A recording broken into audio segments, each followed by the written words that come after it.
Hello everyone, नमस्ते। स्वागत छ हजुरहरूलाई मेरो युट्युब च्यानलमा।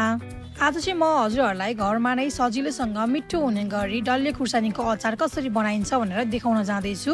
हुन त हामी सबैलाई डल्ले खुर्सानीको अचार राख्न त पक्कै पनि आइहाल्छ। सबैजनाको आफ्नै आफ्नै तरिका हुन्छ।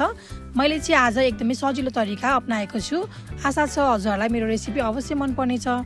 यसको लागि मैले यहाँ 1 केजी डल्ले खुर्सानी लिएको छु। मैले चाहिँ यसलाई पखालेर एकछिन घाममा सुकाएको छु।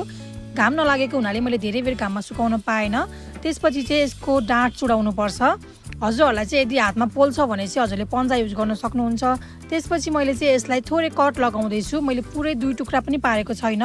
मैले चाहिँ यसलाई फ्राई गर्न जाँदैछु। फ्राई गर्दाखेरि चाहिँ यो काटेन भने चाहिँ यो पड्किन सक्छ, त्यसैले चाहिँ मैले कट लगाउँदैछु। मैले सबै खुर्सानीहरूलाई कैँचीले कट गरेर राखिसकेको छु। अब भने म यसलाई फ्राई गर्न जाँदैछु। फ्राई गर्नको लागि एउटा कराईलाई तताएर मैले 300 ml जति तोरीको तेल राख्दैछु। हजुरहरूले नि खुर्सानी तोरीको तेलमा नै फ्राई गर्नु होला। तोरीको तेलमा अचार बनाउँदाखेरि एकदमै टेस्टी हुन्छ। मैले चाहिँ यहाँ सबै खुर्सानीलाई एकैचोटि राखेर फ्राई गर्दैछु। यसलाई मैले करिब 5 मिनट जति मिडियम हिटमा फ्राई गरेँ। हजुरहरूले हाई हिटमा पनि फ्राई गर्न सक्नुहुन्छ। हजुरहरूले बिस्तारै चेक गर्न सक्नुहुन्छ। बिचबिचमा यो चाहिँ हल्का फ्राई हुनुपर्छ, धेरै फ्राई पनि हुनु हुँदैन। मैले चाहिँ धेरै बेर घाममा सुकाउन नपाएको हुनाले चाहिँ यसको भित्रको पानी सोसियोस् भन्नको लागि चाहिँ मैले फ्राई गरेको हो। अब भने यो ठिक्क फ्राई भइसकेको छ। म यसलाई बाहिर निकाल्न जाँदैछु। त्यसपछि म सेम तेलमा लसुनलाई र अदुवालाई फ्राई गर्दैछु। मैले चाहिँ अदुवाभन्दा लसुनको क्वान्टिटी अलिक धेरै लिएको छु। हजुरहरूले आफ्नो इच्छा अनुसार स्वाद अनुसार राख्न सक्नुहुन्छ। अब यसलाई पनि ठिक्क फ्राई गर्ने, धेरै डिप फ्राई पनि गर्नु पर्दैन। लसुन अदुवा पनि राम्रोसँगले फ्राई भइसकेको छ। त्यसपछि चाहिँ म यसमा भुटेर राखेको अचार मसला राख्दैछु। अचार मसलाको लागि चाहिँ मैले माथि स्क्रिनमा दिएको इन्ग्रिडियन्ट्सहरू राखेको छु। हजुरहरूले त्यही अनुसार राख्न सक्नुहुन्छ या त आफ्नो स्वाद अनुसार फरक चिज पनि राख्न सक्नुहुन्छ। मसला राखेर एकैछिन चलाएपछि मैले यसमा 1 चम्चा नुन र थोरै बेसार पनि राखेको छु। नुन चाहिँ हजुरहरूले 2 चम्चा पनि राख्न सक्नुहुन्छ। पछि बिचमा टेस्ट गरेर बढाउन सक्नुहुन्छ। हाम्रो खुर्सानी चाहिँ एकदमै पिरो हुने हुनाले चाहिँ पिरो ब्यालेन्स गर्नको लागि नुन अलिक धेरै राख्नुपर्ने हुन्छ।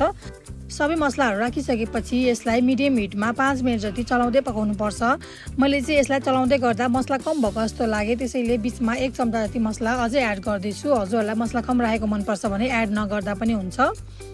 अब भने यसलाई एकैछिन मिक्स गरेर अन्तिममा म 1 बिर्को भिनेगर राख्दैछु। भिनेगर राख्यो भने चाहिँ अचार लङ टाइमसम्म टिक्नलाई हेल्प गर्छ।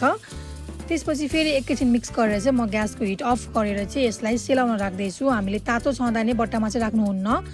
यो चाहिँ पकाएको भोलिपल्टको हो। भोलिपल्ट चाहिँ यस्तो जमेर लटक्क भइसकेको हुन्छ। हजुरहरूले देख्न सक्नुहुन्छ भिडियोमा। अब हजुरहरूले यसलाई चाहिँ बट्टामा राख्न सक्नुहुन्छ। यदि हजुरको घरमा सिसाको बट्टा छ भने सिसामा राख्न सक्नुहुन्छ। मैले भने प्लास्टिकको बोतलमा राखेको छु।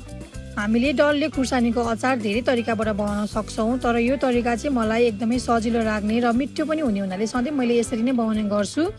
यो डल्ले खुर्सानीलाई चाहिँ हामीले पानी र नुनमा मात्र डुबाएर राख्दा पनि लङ टाइमसम्म बस्छ र एकदमै मिठो हुन्छ खानलाई। अब भने म यसको बिर्को चाहिँ एकदमै टाइट गरेर यसलाई घाममा 5 दिनदेखि 10 दिनसम्म राख्दैछु। त्यसो गर्नाले चाहिँ अचार एकदमै राम्रो र अमिलो मिठो बन्न जान्छ। अब भने मैले सबै अचारहरू बट्टामा राखेर रेडी गरिसकेको छु। यदि हजुरहरूलाई पनि यस्तो डल्ले खुर्सानीको अचार खान मनपर्छ भने हजुरहरूले मेरो रेसिपी हेरेर अवश्य पनि बनाएर खान सक्नुहुन्छ। हजुरहरूलाई मेरो आजको डल्ले खुर्सानीको अचारको रेसिपी कस्तो लाग्यो? यदि रेसिपी मन परेमा मेरो भिडियोलाई लाइक, कमेन्ट, सेयर र सब्सक्राइब गर्न नबिर्सिनु होला। Thank you for watching.